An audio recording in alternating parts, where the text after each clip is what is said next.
Hey, peace and blessings to you. My name is Jerry B. I am the EntreMusician, and so are you. And so is this brother sitting to the left of your screen. No doubt, Big New York, #1 on the Billboard smooth jazz charts. Bob James laying it down, doing all of those things EntreMusicians do, kicking it on the funky bass. What can I say? We have Christian de Mesones, our guest with us. Brother, welcome. Thank you. Thank you for inviting me today. I'm been excited and looking forward to knowledge, man, about this life that we live and this thing called music. This thing called music is incredible, and you have proven this thing called music because you never, ever quit. From the first day I met you, you were doing it before I met you, but when I met you, our paths crossed down at the Capitol Jazz Fest. That was 2006, if I'm not mistaken. And man, you have climbed the ladder. You have been relentless. You have been intentional. Everything an EntreMusician is supposed to do, you've proven it to be true. And now here we are. It's really funny. I'd like to share that moment with your listeners. Absolutely. 2006 was a big year for me because it was a milestone. It was first, I got married that year. And also I started a new career in the school system. I started my job working as a school bus driver in Prince William County. And the interesting thing about that was I used to be in the record store business for almost 10 years. And my family, we owned a record store chain, and I worked for my brother who was co-owner. And it was a very exciting atmosphere because when you're in the music business, so to speak, like that, you don't even think about your own musical dreams because you're in an environment where you're meeting Beyonce and you're doing in-stores with Jay-Z and you're hanging out with Common and you're doing all of this stuff and you're around all of these artists. And so you put yourself on the back burner because you're feeling that you're important and people are treating you very differently because one, you have a status symbol because you work in the music business. And then my position was I was a manager. So imagine losing that. And we know why we lost that because of the internet and the burning and the bootlegging and Napster and so on.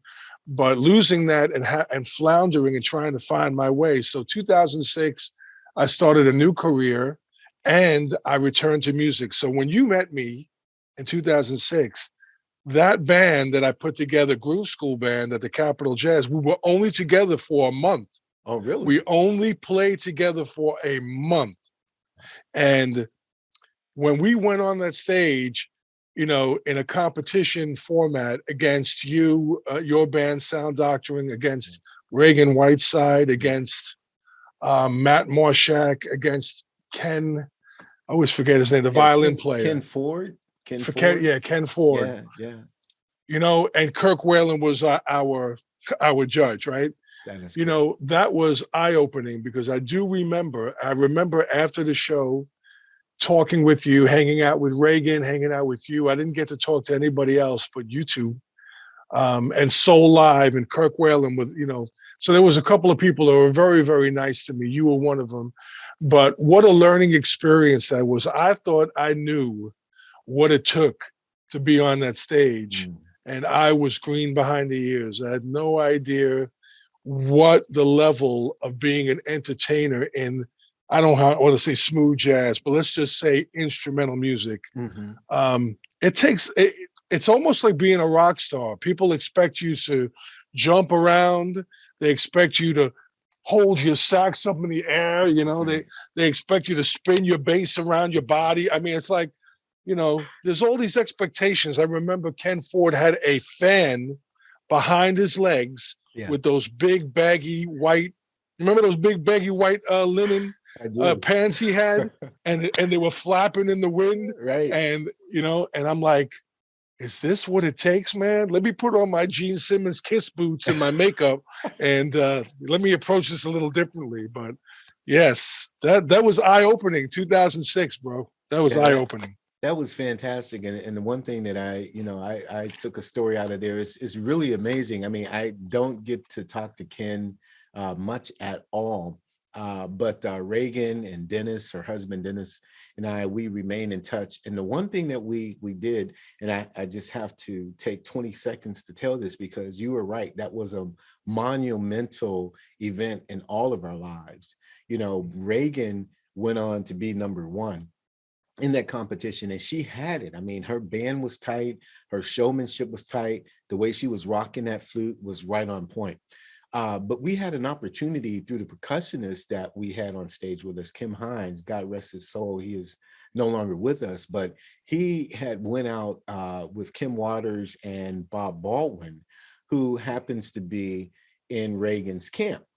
Right. So Bob Baldwin, just welcomed us, and we, the one thing that Dennis said was when we came back to New York to record at Bob's place, and Dennis said, the one thing that was really interesting is you guys went back home being Youngstown, Ohio, and you congratulated us publicly. No one else really did that. You know what I mean? No one else really hung out with them. Like the three of us were kind of hanging out a little bit, but no one really showed her any love. And it was the fact that we did that got us back to New York to get us the deal that we made with Bob, which was he remixed one of our tunes, was featured on it, and that got us on the Weather Channel, man. So, it's just that 2 or 3 minutes of being nice to somebody, not expecting anything, just being generous, and the world opens up for you.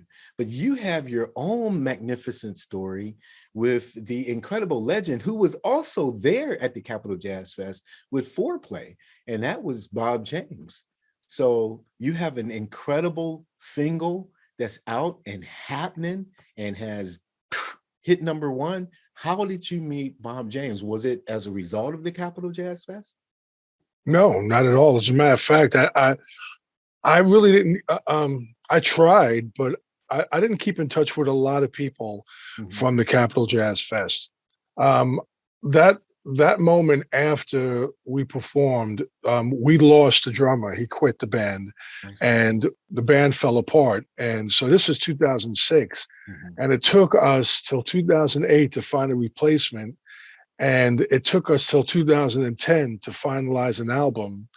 And we actually, at that time, it was a very good time for us because we had Laurie Williams with us. And now Laurie, of course, has made some big strides. Absolutely. But when it comes to the Bob James story, it's a fairy tale because honestly, and I believe I told you this, and I've shared this with other people on many interviews.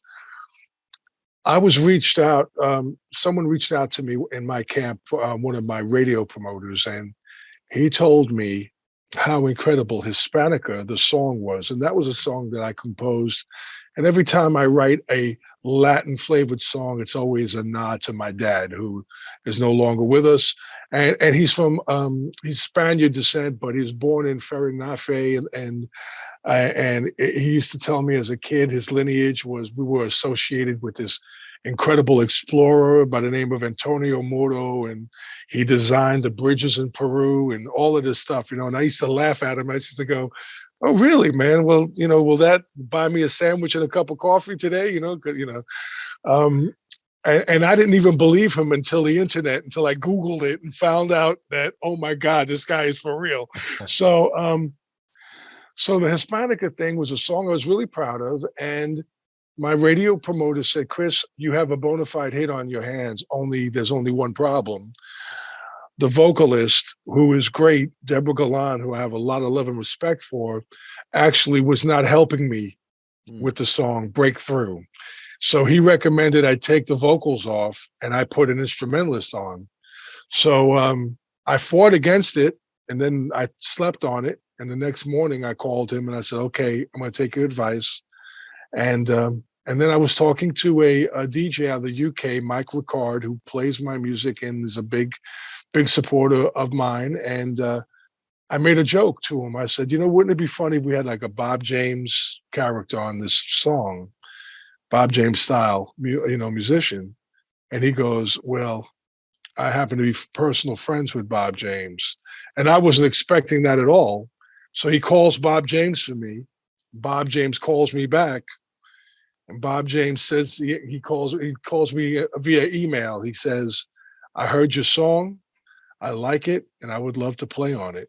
And that's what happened. And it was magic. I mean, it was the easiest thing to do. The tracks were already there. The music was already written. Everything was recorded. The last thing I put on after Bob was actually I hired a friend of mine, Bill McGee, out of the Richmond area, who's famous for. He used to play he did a lot of the Sugar Hill recordings. So he's the trumpet player on like Apache and White Lines. Yeah. And he had a big hit back in the day, Big City Rocker. So I asked him, he actually asked me, he was like, "Chris, please let me play on this. Please let me play on this." Because I mentioned Bob James was on it, so he really wanted to be associated with Bob. Absolutely. And I told him, nah, man, I don't got no more cheese, man. What do you think? I'm rich? He was like, "No, I'll do it for free. I'll do it for free." Whatever. I said, "No, you won't. Stop lying." So I talked to my brother about it. It was my producer, my brother-in-law, and he said, put them on. It can't hurt." Mm-hmm. So in 24 hours, he actually arranged more of the trumpet melody that I had. I already had string melody and trumpet melody, but he embellished it. Yeah. And I told him, I said, I want it to sound like Earth, Wind and Fire, man. Can you make it sound like EWF? And he was like, "I'll see what I can do." And I heard it, and my brother heard it, and we were like, "This is hitting." Mm-hmm. So he elevated, Bob James and Bill McGee actually elevated that song. And look what happened, man. Look what happened. It was the magic format, and it came true, man. My radio promoter was right. And Absolutely. It went to all the way to #1. And I'm very, very thankful. Very thankful. Absolutely. Well, many congratulations to you and God's blessings and favor upon you. I know that there's more to come because, I mean, once you get a #1, it's easier to do it 4 or 5 more times. And that's what your all of your music is really slamming. I mean, I really am a fan of just about everything you put out. Sexy Beast. I mean, you just, you do your thing.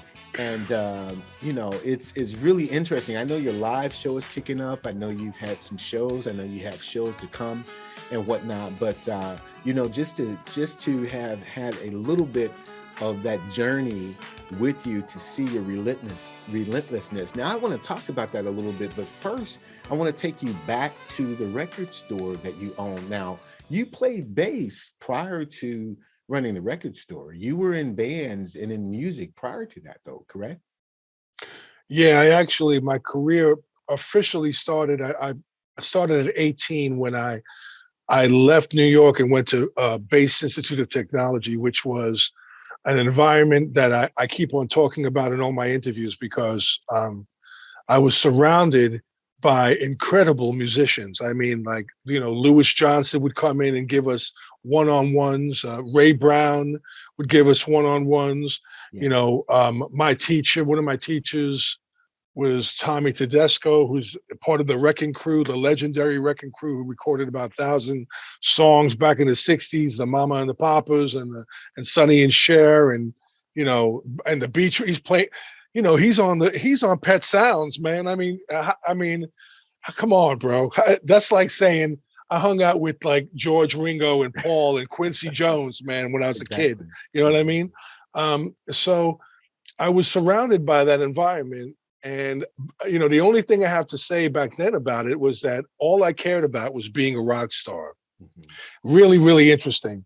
I did not truly embrace musicianship, even as I did those lesson plans where I had to play the head of Charlie Parker songs and learn classical bass and Latin bass. And I was like, oh man, please, I don't want to do that, man. But I tried my best to hang in there, and it propelled me.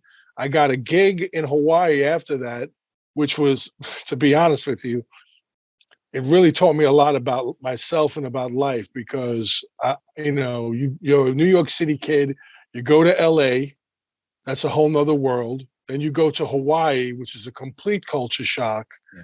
And then you're like living on this island like a legend in your own mind. You're playing heavy metal in military EMC clubs, Mm. man, to drunk sailors, and they're screaming out free bird, and you're playing Scorpions and Judas Priest breaking the law, and ACDC, Dirty Deeds done, done dirt cheap. I mean, you're playing all of this stuff, and they're like asking for Tom Petty and Rolling Stones, and you're like, man, no way, right?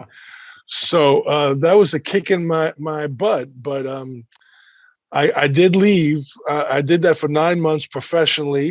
It was the only time in my life, Jerry, that I was making a full-time living, $350 a week, 3 nights a week, 4 sets a night, or 5 sets a night sometimes. And it was very exciting. And then I came back to New York, and I had to start all over again, being acclimated in New York City. And Yeah. I did become part of the Brooklyn heavy metal scene. And I'm very proud to say that I am in the history books because L'Amour's was dubbed not only the official heavy metal capital of the world by themselves, Mm. but Rolling Stone magazine dubbed them the number one club back in the 80s. And so I would play with my band Twice Shy, and we used to open up and share. Sometimes we would just be on the same week as Twisted Sister and White Lion and Man of War, and these were big bands for me, man. Quiet Riot, and this is what I wanted to do. I mean, Yeah. sex, drugs, and rock and roll was all I Yeah. wanted out of life, And I was And getting, this was all heavy metal you were it was doing. all heavy metal, man. Heavy metal, which means to bass players, I played with a pick, and I played with my bass strung all the way down to my crotch, man. So like, you know what I mean? And I played all the way down, open notes, open 8 notes and Right. 16 notes and quarter note, boom, boom, boom, boom. I mean, So you're a prime candidate then to merge heavy metal with smooth jazz. I wonder how that would sound. well, you know how that works, Jerry?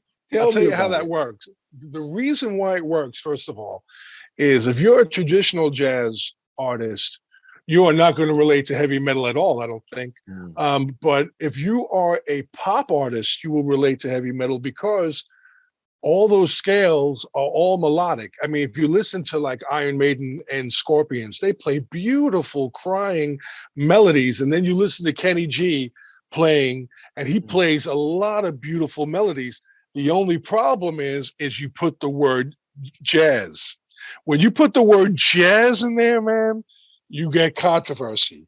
You Yeah, put the yeah. word smooth and jazz, you're in trouble, man. Double You're controversy. double jeopardy, bro. So it's like, Oh for my God. me, it's interesting. I don't know if it's taken me so long to get where I am right now because I embrace all genres and Mhm. my music. Like you mentioned earlier, you dig Sexy Beast and Yeah, you yeah. you dig Hispanica, and they're completely different, aren't they? Exactly. Hispanic is completely different than E- Sexy Beast. Exactly You know, right. And I, you know. but that's somewhere to go right there because, I think, well, I don't think this is what I know because, even as Bob was taking us by the hand and telling us what would work for smooth jazz and what wouldn't, I was the rebellious kid because it's like, but I don't feel that. If I don't feel that at this moment, and I was having a conversation with my wife again, this is around the same time, 2006, 2007, we were hitting on the Weather Channel. It was smooth jazz. It was in that box, but something happened with the programmer on the Weather Channel, and we sent in a tune this is 2010. We sent in a tune, and they didn't want, where Reagan actually was featured on that, they didn't want the flute on the tune. So I had to go and get an acoustic guitar player and replace Reagan's part. And I was pretty adamant against it. And my wife, she's like, yo, do you want the royalty check or don't you? And it's like, I get it. We're raising a family, right? But at the Right. same time, there's this thing about artistic expression. And just like George Duke, before he left us, he said, look, I'm not going to play for radio anymore. I'm just going to play what I feel. Obviously, that was 40 albums later. You know what I mean? But he, at his stature, was talking about that box that you as an artist can be locked into. How do you, now that you have the number one, now that you followed the advice of the radio promoter, it definitely worked. How does that change your trajectory then for the next single or the next single after that? Okay, I'm going to share something with you on this because this has been something that I've been dealing with myself personally. I have 3 songs that are up that are being considered, right? 2 of them are 90% finished. The other one is still not finished, but the other one is the title to my album, which is called, everybody's saying YOLO, you only live once, but for me, you only live twice for me because I've seen heavy metal and now jazz, whatever, and it's my second album. So I thought, hey, I'm going to be on the album cover with my double neck bass, 2 basses, and I'm going to release the album, a CD as a double CD. One side will be commercial smooth, and the other side's going to be fusion and world. Wow. So it's going to take me longer than I expected. I wanted to release it in 2023, early 23, but it might be late 23, but I really hope I could finish it in 23. Mm-hmm. But my predicament right now is that my promoter, who has saved me a spot for June 2nd, which is the month of Father's Day, I have 2 songs that are dedicated to, I actually had 3 fathers in my life. I had my biological dad, I had my stepfather, and I also had my father-in-law. 3 completely different characters, all men of integrity. Yes. My dad, my biological dad was a lot of work, a lot of work. And he used to talk to me.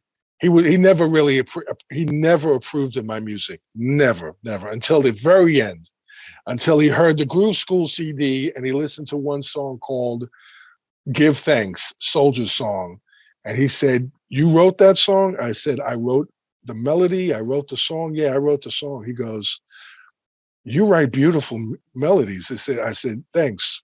And he goes, "You know what? I'm not going to have to worry about you." That's what he took. That was his compliment to me. I mean, like, he didn't say, "Son, I'm proud of you. I love you." Because, all of us children, all of us who are young boys, Sure. We want that from our dads, right? Exactly. We want that, right? Exactly right. He never said that. Never. He said, "I don't have to worry about you." And then, of course, he passed. So he's pretty strong impression on me. So I have a song called Don Pedro, which features a phenomenal sax player who really, in my opinion, deserves to be celebrated as much as any other sax player. His name is Jared. Are you familiar with Jared Arosamina? No, I'm not. I'm sorry. Yeah, he should be celebrated. He was signed to Trippin' in Rhythm and had one album called Manhattan Nights. He used to play with Marcus Johnson. Do you know who Marcus Johnson Marcus, is? the pianist. Yes. Okay, keyboard player. This is a guy that I have a lot of love and respect for. So he's featured on that song. And then I have another song which features another dear friend of mine who I have high respect for, lead sax, Eddie Bacchus Jr. Now, you're familiar with Eddie Bacchus Jr. Very much so, right? Yeah, he's Ohio. Okay, yes. Yeah. So I have 2 different songs. One is like a Gato Barbieri ballad. It's a beautiful crying song. And the other one is more an R&B upbeat, which represents my father-in-law, Mr. John Valentine, who passed away to COVID, and really one thing I have to say about Mr. Valentine, I always call him Mr. Valentine. I can't, it's just me. But this guy was a smooth jazz lover. He was a music lover, right? And he turned me on to one of my favorite records of all time that I'd never heard of, which was Arturo Sandoval's Danzon. I hope I'm pronouncing it right. I should because I'm Hispanic, but Danzon, Danzon, dance, right? Danzon, I think, right. And I heard that record and I'm like, what is that? What is that? He goes, I'm like, he turned me on to it. So I always think about him that way, Yeah. So that song is called In His Vision. So guess what, Jerry? Guess what I want to do? I want to release both of them June 2nd, 2 different radio promoters. Wow. See who responds to what song. That's good. That's good. They don't want to do that. Yeah. Because it may cancel both of them out. But hey, this is my...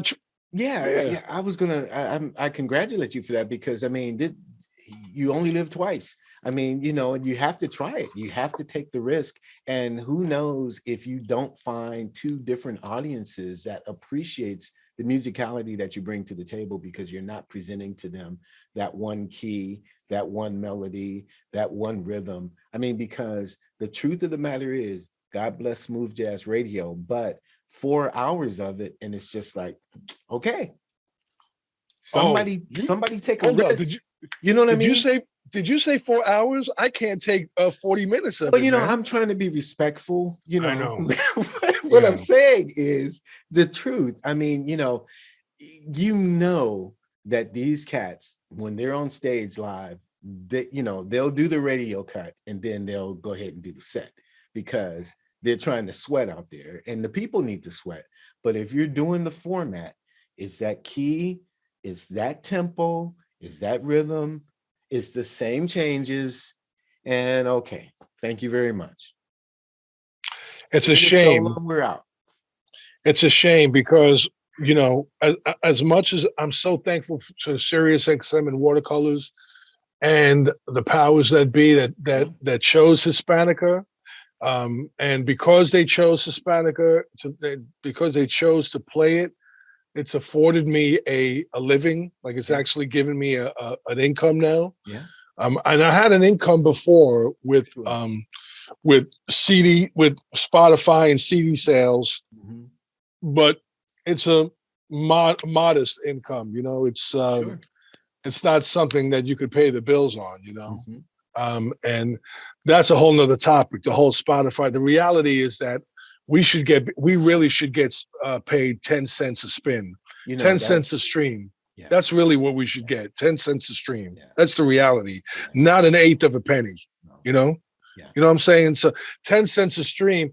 I mean, if you get, what is that? If you get 1 million streams, I'm closing in at 2 million streams. Do you think I would have to get on that school bus? I'd get on that school bus for free. Exactly right. I'd be in a position where I get on that school bus and just smile and say hello to everybody, knowing that I don't care about the check or care about the insurance or the retirement or nothing, because I'm making a living. Yes.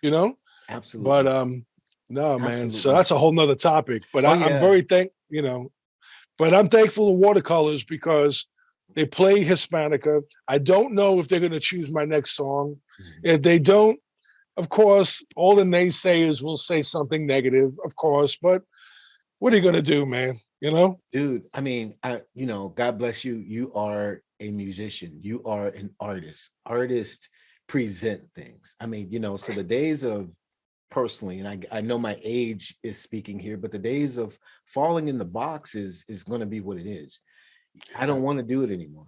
I don't want to fall in the box. I want to, and most of my writing, and again, this is not about me. Our time is about you, but I've been writing mostly for Sync because Sync gives me some freedom to say, this is how I feel right now. Now, maybe there's a TV commercial, maybe there's a scene in a movie, maybe there's this video game that would really dig that, because I don't have to be so limited to, the promoter is going to tell you this. I mean, I remember, and God bless Bob, because Bob is good to me now. Bob Baldwin, Love you, brother. He's a good dude. But sometimes you'll send him stuff. And we had one song that had a wah on the bass. And it just was just a little bootsy, you know, with the Mutron, just a little funk on it. He's like, you know, that's not gonna fly. It's smooth. You know what I mean? He's right. He's right. He is right. And he has He's right. you know, he has the track record to prove he's right. That's why I love him so much. But it's like you got to make a decision to say, man, can I really live with myself? Now, my wife and I, when we were raising kids and she had that strong argument and the royalty checks were coming in and the Weather Channel has been very good. That's great. But then you have to like lay your head down on the pillow at night and go, I'm really satisfied with what happened, because that was really me coming out. That was the authentic artist coming out in that mix, and not because I had to tailor it and tuck it in. That makes sense? It does. And you know what Bob shared with me? Bob Baldwin, he shared, he said, Chris, you can do the one song and play the game with the one song and do whatever you want on the whole album. So you can have the watercolor song, but do whatever you want for the rest of the album, he said. Exactly right. And, you know, and so I understand that, but between you and me, and I'm not saying this to be egotistical, because people know me. The people who know me know I put God first. Yes. I try to put God first. If I don't put God first, I catch myself, because I'm living a very abundant and blessed life at this moment. Yes, sir. You know, Hispanica to me is a masterpiece, and if it didn't get chosen by watercolors, anybody who listened to it would have said, you got to be out of your mind, because that song is such a great, strong composition. It has everything. It has dynamics. It has heart. It has soul. It has melody. It has everything. And I don't know if you noticed this, but as a bass player and a composer, you know, I don't think as a lead bass player. I think I'm like give me the canvas and I swash the colors, man, around. That's what I do, you know? It's not bass in your face. Sure. I don't need to do that. You know what I mean? Yeah. I will do that on some songs, but I don't need to do it. And that's, to me, you know, look, I still believe in this one saying, and this is what keeps me going. I believe, even to this day, that one song can change the world. I agree with you. Right? I agree. Wholeheartedly. You know? Yes. So, I agree with so to me, I'm very proud of Hispanica. I'm proud that Bob, put his, his brand on it, shared his brand, shared his love with me. And I got to meet Bob. And I got to tell you, that night when I met him, he was so gracious to me, but I went to see him in a 4-piece band, and I knew David McMurray, who was playing with him, a sax player, but I didn't know the drummer and the bass player. And it was a 4-piece band, and I've never heard in my life 4 musicians communicating like they did. Almost, it was supernatural. It's like these guys, I bet you these guys didn't even rehearse. They just know, they know the head of the song, you know, the bridge of the song, and then they go out on journeys and then come back. They look at Bob and they're back to the bridge, and they're back to the head and they're out, you know? And I'm like, I've never experienced that. I thought that was supreme musicianship. And I thought to myself, please, God, don't let the world get to a place where people don't appreciate that anymore. Amen. You know, please, God, like, please save the world, man. If you are a parent and you have a child in middle school, man, tell them they got to play an instrument. You know, I mean, push them, man, push them to be an artist, like on any level, just to understand what that means. You know, to keep that alive, keep the seed, plant the seed, and keep it alive for the next generation, because. I don't want us all to have to depend on Juilliard, and Berkeley students for the rest of our life. You know what I mean? I don't want that. I want entrepreneurs like yourself to come out and change the world, you know? Yeah. You know? Any artistic expression, what be it writing, be it graphic arts, be it poetry, anything that expresses the human spirit and what God has downloaded into you, and you can just express it and share it with the world, is an absolutely beautiful thing. We've seen our youngest daughter, who published her first book at 17, her first novel, and she's releasing her second one, and she has a pot, and she's just creative, and so she doesn't work a 9 to 5. She just That's does great. what she does, and God has blessed her to be able to just make it happen. So yeah, That's any artistic fantastic. expression is a good thing. That's fantastic. I'm Absolutely. specifically talking about music, though. Oh, I I'm know. I specifically know. talking about instrumental music Yeah. because I think that we live in a world right now where our children, our 15-year-old to 18, 10 to 18-year-old children are submerged in TikTok, Yeah. Instagram, Mm. um, and all the music. It's like once in a while you'll get an artist that breaks barriers. I'm not really the biggest hip hop fan, but Kendrick Lamar is someone who breaks barriers. Mm-hmm. Bruno Mars is someone that breaks barriers. Certainly. They're all different artists today that I'll look at and I say they're doing something different. They're bringing something to the table to elevate the subconscious in That's us. right. That's right. So, but anyway, go ahead, man. I don't No, want to no, get in the no, tangent no, of that. no. That's good. Yeah, I agree with you. Here in our city, it's been a long time. I want to say 2 decades or so since we've had a real serious music program in our public school system. Private schools, charter schools have done okay, but when I was coming up, I mean, that was like, yes, you're going to take choir, or you're going to take band, you're going to take, it was, just like you're going to take reading and writing and arithmetic, you're going to take music. So yeah, Yeah, I'm a strong champion um, of definitely. of that. So tell me this, Brother Christian, with respect to the entre musician who's just getting in the game, and they're tuning into this podcast, I know that you have some very serious advice for them, not just on the music tip, as we talked about artistic expression, but what are some of the greatest lessons you've learned as far as the business of music is concerned? Um, I think you know I always say this to anybody if I was talking to a student or it doesn't matter what age you are, but I always ask them, what is it that you want out of this particular thing? If you're doing music, what is it that you want out of it? Do you want to be a songwriter? Do you want to be work for hire? Do you want to just play around and have a good time on the weekends playing cover songs? Ask yourself what you want and then set yourself a goal.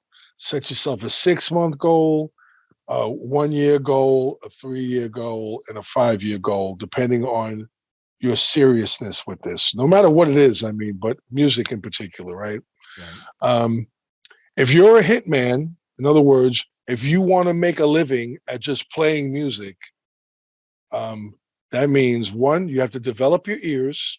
Two, you have to listen to all styles of music. Three, you have to force yourself to read. Mm-hmm. I am not a great reader. Nor I I. have a ton of, I have a ton of music books I can read, but I'm talking about with the metronome like this, reading like this. I mean, you know, Right. I can't do bum, bum, ba-da, ba-ba-da, bum, bum, ba-dum. I can't I can't read on that fast level. Yeah. Um, and so yeah, you got to ask yourself what you want. For me, it took me a long time to come to a place because so I played in bands. I played other people's music. I was work for hire, all of that stuff. And look what happened. It was until 2013 when my dad passed away in Groove School Band broke up Mm-hmm. was the time where I looked in the mirror and said, because I was almost 50 at that time, I'm like, anybody in their right mind would say goodbye. Right. I'm not going to do music anymore. I'll have my basses. I'll look at my basses. I'll pick them up when I want to pick them up, play them when I want to play them, right? But I looked at myself and I said to myself, I'm going to concentrate on one thing, and that is writing and recording original music. And that's it. So 2015 was my first single. 2017 was my second single, which Latin Jive Redux went to #1 in the UK. Yeah. I actually made like my first paycheck from Latin Jive Redux was like $1,100. Like I was like, oh my God, I got $1,100. I mean, I know that, back in the day, $1,100 is nothing, but today to get one check for $1,100 in one shot from royalties, right? from radio spins is a big deal. Mm-hmm. So, especially for an instrumental artist, and I'm not getting it from sync, or I'm not getting it from movies, I'm just getting it from radio airplay. So I kept up. I released Spirit. That went number 11 on Media Base, which is big deal, right? And then I did Throb, which, that was an urban hit, Throb, which was real funky. Mm-hmm. It did well for me. I didn't make a lot of money on it, but it did well. It opened a couple of doors for me. It made me popular in Atlanta. Yeah. Atlanta radio loves Throb, and they love Sexy Beast. They actually like those songs more than Hispanica. You know what I mean? They don't care about Bob James, man. I mean, they're like, give me the funk. They want the funk. So, so I kept on working on it, and then of course, I'm committed, as you see. You mentioned this to your listeners, man, that I've been relentless, and so I released a single to 2 singles every year since 2015. It's 7 years have passed, and I've hit gold. I'm #1 on Billboard. I'm making a living. I'm getting a paycheck. I've got big names calling me to play with them. That's good. I mean, guess what, man? I'm doing a song with Jeff Lorber. If you would have told me, if you would have said to my younger self that, hey, man, you're going to be playing with Bob James, Jeff Lorber, you might be playing with Dave Koz, you might be playing with Kenny G, which that's a possibility. These are all people who, in my circle or whatever, Could you believe that, man? I would be like, HELLNO. No way. No way. Yeah, but God is good, man, and you keep at it. That's the whole thing, though, Christian. I mean, you keep at it. I mean, again, we look at Reagan. She keeps at it, and she keeps at busy, and it's just like relentless. Boom, boom, boom. Intentional. Make it happen. Make it happen. Make it happen. It's a beautiful thing. It's a wonderful thing. Yeah, really. And I got a lot of respect for her and her husband. Great people. Absolutely. And with respect to Jeff, I told you offline, but you need to tell him for me. He ruined my life, and he really did. He ruined my life. And that's a whole nother episode that we'll spend on that. But love Jeff. Much respect to Dave Koz, but much respect to you for really showing us how it's done. Brothers and sisters out there listening, watching, this is a gentleman that I can tell you that, as he said before, changed the trajectory. 50 years old, people are saying, well, that's enough, because this industry is supposed to be for young people.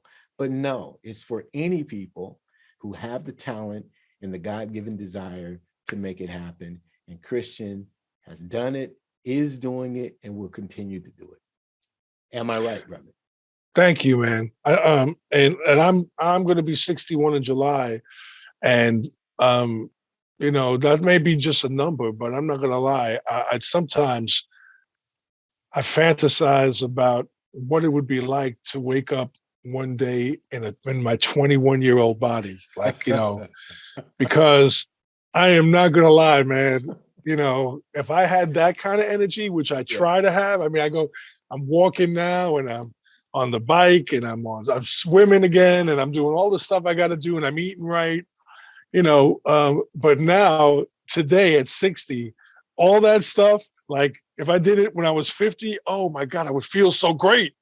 You know, now doing it at 60, you're like, you feel a little better, but it's not making a big difference like when you were younger. You were like, oh my God, I feel like I could take on the world. I just swam for an hour and I'm like Superman, you know? Man, you swim for 30 minutes at 60, bro, and you want to go to sleep. I'm telling you, you're like, you know? I But mean, so that's what good I'm, thing you about the know. bass guitar, though, I mean, you could swing the bass any type of way, you know, 60, 70, you could hang it. You mentioned Ray Brown earlier. I mean, come on, you know. You know, those are the guys that, you know, really inspire me not to give up too. And I want to mention, I know he's not going to hear this, but there's a guitar player that was Oh, really, he's gonna really hear pop. it. He's gonna hear it. All right. Well, there's a guitar player and bass player from a band that I absolutely loved when I was growing up in high school. They were signed on the Casablanca label. Now, if you remember Casablanca, the Mhm. big acts were Disco. Kiss Yeah, and Donna Summer, right? Those are the correct. two, and Parliament Funkadelic. Those are That's big correct. acts. That's They were correct. signed on that label. The name of the band was Angel. Angel. And they were a band, in my opinion, that were truly ahead of their time because when they first came out, they were a hybrid sound of hard rock and progressive rock. Hmm. And they were really different. But what blew my mind about this band was when I saw them, I was in 10th grade. And, you know, theatrics is something that I'm just a theatrical person, man. I grew up in a household. My sister was a ballet dancer. My mom listened to show tunes. We went to the movies. We went to plays. We went to, you know, we did that kind of stuff. So I dig theatrics. Yeah. And this band, Angel, I'll never forget it, man. They had this one song called The Fortune, and they had this big logo, and you can look it up. You can Google the logo. It was, and there's only one videotape of it live out there on the planet because nobody took photographs or nobody took any video of it. Only one where you see this big A coming in the background, coming out of the smoke, and it had a holograph image of a face on it, and the voice sounded like Charlton Heston from the Ten Commandments, and it would be like, and thus God created music on this day, and they should be known as Punky Meadows. You know, they were like, they introduced each band member, and they had this biblical music behind them, like Ben Hur. Oh, They had, you know, all this like yeah. opera stuff, right? And Yeah. I'm 10 years old, man, and I'm looking at these guys and I'm blown away. And I have to tell you that this particular guy, Punky Meadows is his name. He's a great guitar player. And he, you know, we became friends on Facebook. But I remember one day working in the record store, and a paper came out called the City Paper from Washington, D.C. Mhm. And on the cover of the paper had a picture of him in his living room, and the title of the paper said Fallen Angel. Mm. And it was a story about how Angel, what happened to this band. They were signed on Casablanca. They came out like they were the anti-Kiss band. They were like all in white, all theatrical, all great musicians. I mean, these guys were great individual, great musicians, each one of them, right? And they broke up and they never made it. Mm. And man, the cool thing about this guy, Punky Meadows, is the band got back together again after 40, 50 years. Really? And they got signed to another label.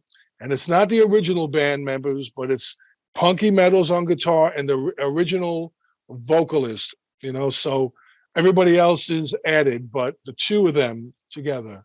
Wow. And I know he's like got to be 75 years old or whatever, you know. And he looks phenomenal and he still plays great. And I went to see him live, and he's looking at me like he knows me because we're friends on Facebook. and he's smiling and waving to me and all this kind of stuff. And I'm thinking to myself, man, this is what makes me want to be a musician. That's it. I mean, he comments on my posts, he sends me messages, he uplifts me. I mean, Well, that's why we're going to make sure that he hears this and he sees it. We're going to send him a link to it yeah, on Facebook. That'll be nice. But that's really, really cool, man. So yeah, we're going to make sure that we keep sitting down, having conversations together here on the EntreMusician, and we'll keep doing it until you're 75, and you can tell us even greater stories of your own, man. But I'm so appreciate your time, ladies and gentlemen, brothers and sisters. This is Christian de Mesones, and he is an EntreMusician extraordinaire. But that's not what's important. The important thing is you are an EntreMusician too. Join us at the EntreMusician.com. Kick into the Backstage Pass. There's all kinds of resources that you can avail yourself to, whether you are a novice and just starting out on the journey, or whether you've been on the journey like Christian and I for years and years and years. There's still great resources, opportunities to connect with other EntreMusicians and collaborate. And we're just going to wish this brother the best, because he is on fire. Here's to the next number one and the next number one after that. This is Christian de Mesones. My name is Jerry B. We are EntreMusicians, but the most important thing is, so are you. We will see you again next time. God bless. God bless. Thank you so much. Have a wonderful day, a wonderful week. And just remember, guys, man, you put God first. Look, this is my last thing I say to everybody. Cool. The greatest reward in life is to be a gift to others. Remember that. That's good. Because when you create the circle, you don't even realize how they're a gift to you. That's right. It's the unspoken truth, but you're creating this circle, man, that's just going round and round, and the blessings go round and round and round. That's it. That's it in a nutshell. That's good. Peace and blessings. We'll see you later. Bye-bye. Good night.